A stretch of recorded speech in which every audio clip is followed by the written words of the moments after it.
Hi, you're on the Reddit Confessions channel. So picture this. Everyone's laughing around the table, passing roasted carrots and overcooked salmon. And out of nowhere, my wife raises her glass and says, "If not for me, he'd still live with his mom." I don't know what stunned me more, how confidently she said it, or how everyone else just nodded like it was a well-known fact. Her uncle even chuckled and said, "Well, she's not wrong." I stared at my plate. I could hear the sound of someone's fork scraping against ceramic. My ears were ringing, but my face smiled like a coward. But then, I don't know what came over me. Maybe it was the way she clinked glasses with her dad like she just won a trophy. And I looked straight at her and said, "Like you starting now?" The silence that followed was so sharp. I swear even the neighbor's dog went quiet. She blinked. Everyone blinked. And for the first time since I'd known her, Riley didn't have a comeback. She just sat there with that half smirk still frozen on her face like someone had unplugged her battery. Her mother cleared her throat and asked who wanted dessert. No one answered. What they didn't know was that I already had a plan, because you don't reach that level of sarcasm without months of quiet suspicion and emotional bruising. I had watched Riley pull away inch by inch. Business dinners that didn't make sense. Strange names showing up on our shared streaming history. Perfume in the car that wasn't hers. And a locked drawer in her home office that she once told me held gift receipts. That drawer, I'd already opened it. Inside, an envelope. Inside the envelope, a photo. And in that photo was her with someone who wasn't me wearing something I bought her on our anniversary in a hotel I had paid for last month. And now she was mocking me in front of her whole family like I was some stray she rescued off a porch. No, not anymore. I got up before dessert was served, walked inside, grabbed my keys, left the front door wide open behind me, and sat in my car just breathing. She texted me 10 minutes later. Really, I didn't reply, but I knew this wasn't just a bad dinner. This was the beginning of something worse. And I was finally ready to find out exactly how deep the betrayal went. I sat in the car that night longer than I should have. Engine off. Fingers clenched around the steering wheel like I was trying to squeeze out the last drop of patience. I wasn't angry. I was something worse. Numb, embarrassed, and oddly hollow. Not just because of what Riley said, but because she said it so freely. Like it wasn't even cruel. Like it was normal. Like I was some mediocre guy she had scooped off the sidewalk and gifted to her parents as a success story. But what haunted me more than her words was what I already knew. I'd seen the photo 2 days earlier. I wasn't supposed to. That drawer in her home office had a cheap little lock that she never used before. Suddenly, it was locked. That's what tipped me off. She's not a cautious person. She forgets to close the fridge, leaves the car keys in the microwave, but that drawer locked tightly. So, when she left for her massage appointment and forgot her laptop bag, I knew something was up. I don't know why I had a paperclip in my back pocket. Fate, maybe. But it worked. Click. Drawer opened. Stack of receipts. Some foreign currency I didn't recognize, and an envelope inside was a photo of her in a red dress I hadn't seen in over a year, standing beside a man in a hotel lobby. His hand was on her lower back. Not in a friendly way, not coworker, not friend. I stared at that photo for a full minute, hoping, praying it was photoshopped or a misunderstanding, but the timestamp in the corner said otherwise. She was supposed to be visiting her sick cousin that week. Her cousin lives in Oregon. The hotel in the photo, Boston. I didn't confront her, couldn't. I'm not built like that. I just shut down, pretended to forget. Nodded through conversations, slept next to her, pretending I didn't already know. But her comment at dinner flipped something inside me. That snide little remark wasn't just rude. It was revealing. That's how she saw me. Pathetic, weak, like I was some clingy mistake she tolerated out of boredom. So, after I left that dinner, I didn't go for a drive. I went to my brother's place and handed him the photo. He's a divorce attorney. He just looked at me jaw tight and said one word. Finally. And I asked him what he meant by that. And that's when things really started unraveling. My brother Silas isn't the sentimental type. He doesn't do "I told you so" or hug you when you're breaking down. He just pours you a drink and asks what took you so long. So when I handed him the photo and he said finally, I knew something was off. I asked what he meant, and he said he'd been holding back for months trying to respect my marriage, even when it was clear I was the only one still acting married. He pulled open his desk drawer, pulled out a thin file folder and slid it across the table. Inside were printed screenshots, hotel booking confirmations, 2 airline itineraries, and even a restaurant bill for a place in Denver with a note that said, "Dessert was better than expected." Winky face or I blinked at the letter. That's her handwriting. She used to leave those kinds of notes in my lunchbox when I worked nights. I used to think it was sweet. Now it felt like someone stabbing me with the dull edge of a memory. Silas leaned back and said one of my paralegal interns saw her 2 months ago at a conference with some guy. They were a little too close. She told me thought I'd want to know.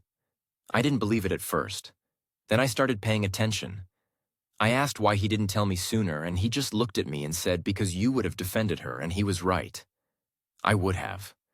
I already had more times than I could count. When she came home smelling like a cologne I didn't wear. She said it was from a coworker's hug.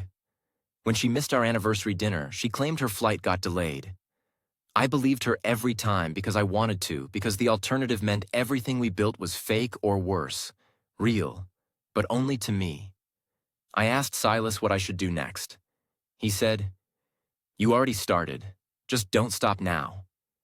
He offered me his guest room, said I could stay as long as I needed. I texted Riley, "Don't wait up." She didn't respond. Not that night, not the next morning either. But by noon the following day, my phone buzzed. A single message from her. No apology, no question, just one sentence that told me exactly where this was heading. It said, "I assume this is about Boston." My hands went cold. She knew I knew, and she wasn't sorry. I assume this is about Boston. That one sentence kept echoing in my head louder than any argument we ever had. It wasn't even a question. It was confirmation. Like she'd been sitting with that truth longer than I had. No denial, no shame, just acknowledgement. Like we were finally on the same page in a book I never knew she was writing behind my back. I didn't respond right away. I just stared at the screen while my coffee went cold and my brother paced in the kitchen pretending not to watch me. After 10 minutes, I wrote back, "Yeah, and probably Denver and wherever else I missed." I waited. 3 dots popped up, then disappeared, then popped up again. Finally, "You weren't supposed to find that." Not "I'm sorry," not "let's talk." Just that like I tripped an alarm too early. That response hit me harder than the photo because it meant there was a plan, a timeline, and I had accidentally stepped on it. I told Silas everything, every weird gut feeling, every suspicious moment I had brushed off. He listened, nodded, and then said something I hadn't let myself think. "She's been emotionally gone a long time, Doug. She just didn't have the courage to tell you. That hurt." It was probably true, but it hurt. I went back to our house that afternoon, not to confront her, but to see what it felt like. Felt like walking into someone else's life. There was an overnight bag by the front door. My drawer in the bedroom was empty. Not hers, mine. I opened the closet and half my clothes were gone. My chargers were missing. My toothbrush was gone. It was like I had already moved out and she'd just been waiting for me to figure it out. Riley wasn't home. There was no note, no voice message, nothing, just silence and space. And then I heard a buzz from the office. Her laptop was still on, not locked, open to her email. I shouldn't have looked, but I did. And what I found wasn't what I expected.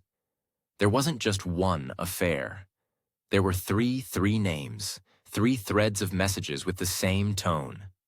Flirty, familiar, cold, and all of them had one thing in common.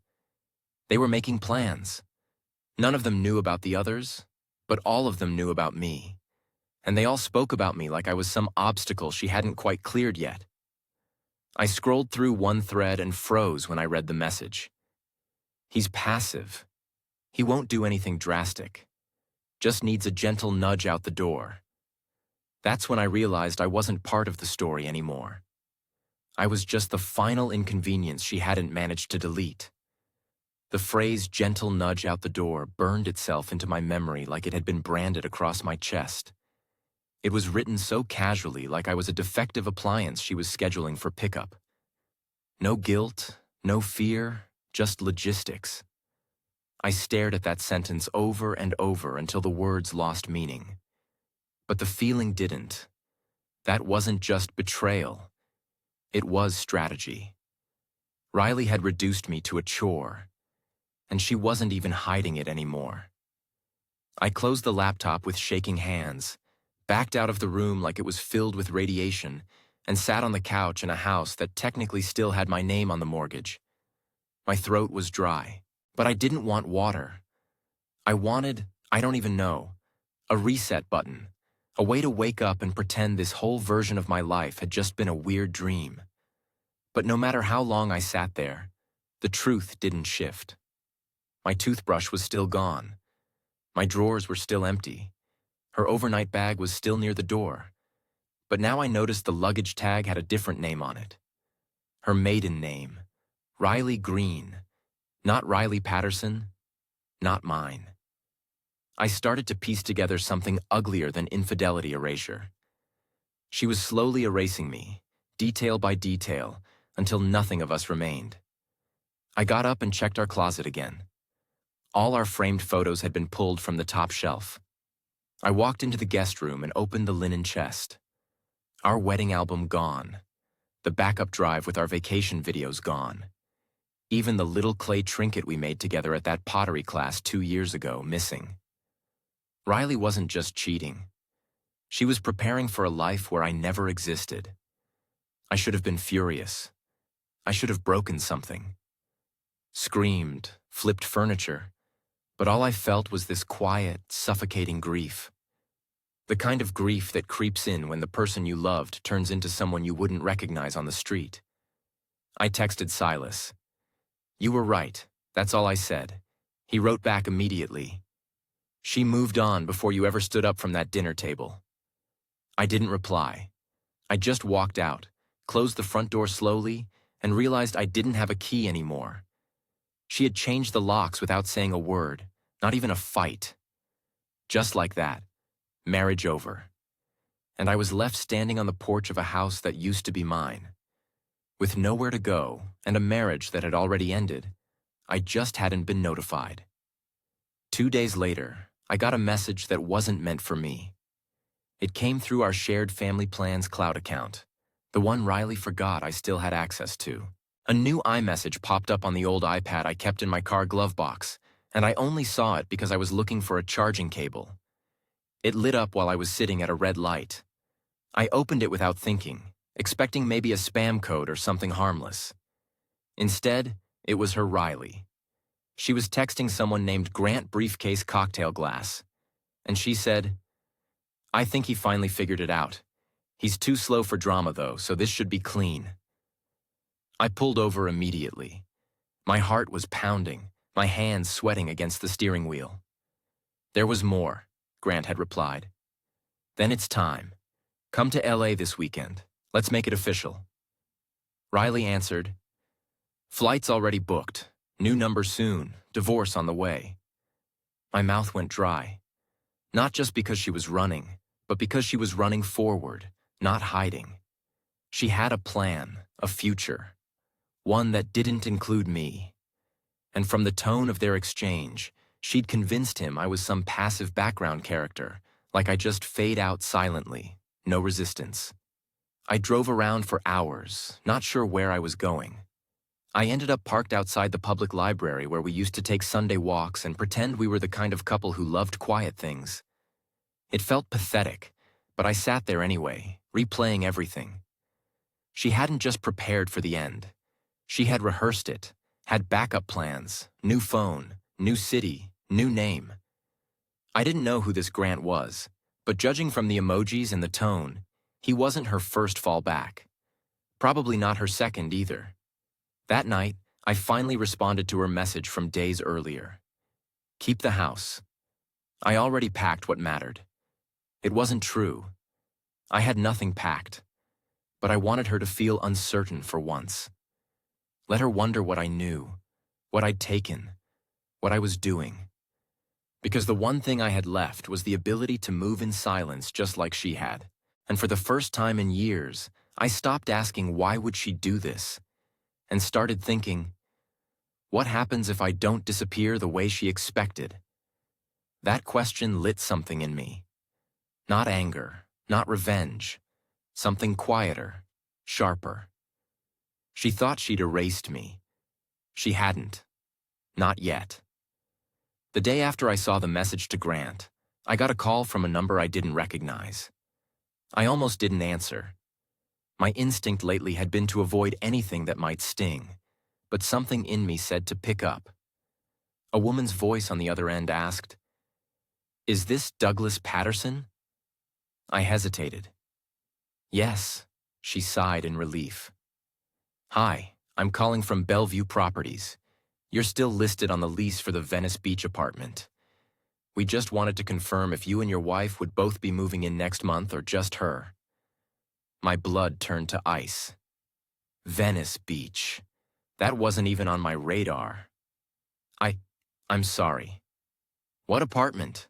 She paused. Unit 4B move-in scheduled for the 3rd. Riley Green signed the lease last week, but your name is still attached from the pre-approval. We just need your final confirmation for the utilities and rent split. I hung up. No explanation, no goodbye, just ended the call and stared at my reflection in the dark screen of my dashboard. She'd used my credit, my identity, my trust to secure her next life, and she didn't even bother to tell me. I was financing her escape, and I guess she assumed I'd be too slow, too timid, too emotionally paralyzed to do anything about it. Maybe she wasn't wrong, but something in me shifted in that moment. Not into rage or some grand plan of vengeance.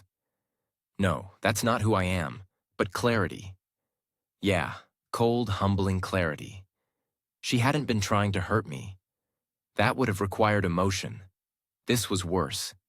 She just removed me from the narrative entirely. I wasn't the villain. I wasn't the victim. I was nothing. That night, I drove to our old house. Not to go inside, I couldn't. But to sit across the street and look at it from the outside, lights were off. Her car wasn't in the driveway. For a second, I wondered if she was already gone. Already in California, already sipping wine on some rooftop patio with Grant. But then the porch light flicked on, and through the curtain I saw her not alone. A man stepped into view barefoot, laughing, holding a wine glass. Not Grant, someone else. She kissed him. I actually laughed. I sat in the car watching my wife kiss another man in the house we built together. And I laughed because it was almost poetic the way she stacked her future like a house of cards carefully with backup plans behind backup plans. And yet not a single one of those men knew she had 3 more in her pocket. Or maybe they did. Maybe they were just like me once, watching the red flags float by like party balloons, telling themselves, "It's fine, it's just a phase, she's just tired." Maybe I wasn't the first guy she erased. I was just the slowest to realize it. Strange, really. After everything she did, the secrecy, the messages, the way she casually cut me out of my own life. You'd think the final blow would be some dramatic scene, confrontation, yelling, tears. But there wasn't any of that because I never gave her the moment. I didn't storm into the house that night. I didn't call or text. I just let the truth settle inside me like cooling cement. And the next morning, I did something quiet, intentional. I called the leasing company and removed my name from that Venice Beach apartment. Turns out, since she forged the cosign, the application could be voided. Then I met with Silas, signed the initial paperwork, and set a date for mediation. No courtroom drama, no public spectacle, Just a clean, emotionless unraveling of a life that had already come undone long before I noticed. But the real twist, 2 weeks later, I got a message from her. No greeting, just why are the utilities off? That's when I knew she still thought I'd play along, that I'd fund her exit, that I'd hold the door open as she walked out with someone else's hand in hers. I didn't respond. I didn't need to. She'd already made it clear who she was. But for the first time in years, I saw who I was too. Not the weak, clingy man she described to her flings. Not the guy she could push aside like furniture. I wasn't loud or flashy or dramatic, but I was still standing, and I walked away with my dignity, my peace, and no regrets about not sinking to her level. People like Riley always assume quiet means powerless. But quiet people don't explode. We disappear. And when we're gone, we don't come back. So yeah, I'm okay now. Not great, not healed, but okay. I moved into a small apartment with creaky floors and terrible lighting. But it's mine. No lies, no locked drawers, just space to breathe. I'm even thinking of adopting a dog. Silas says that's the most Doug thing I could do. He's probably right. Thanks for listening. And if you've made it this far, hey, you're on the Reddit Confessions channel. If you've ever lived through something wild like this, or, a piece of real relationship history that shocked you, drop it in the comments. Maybe a historical betrayal, a royal scandal, anything that left you speechless. We love hearing your stories. Don't forget to like, comment, and subscribe for more true tales right here on Reddit Confessions. Stay sharp, stay kind, and don't ignore the quiet ones.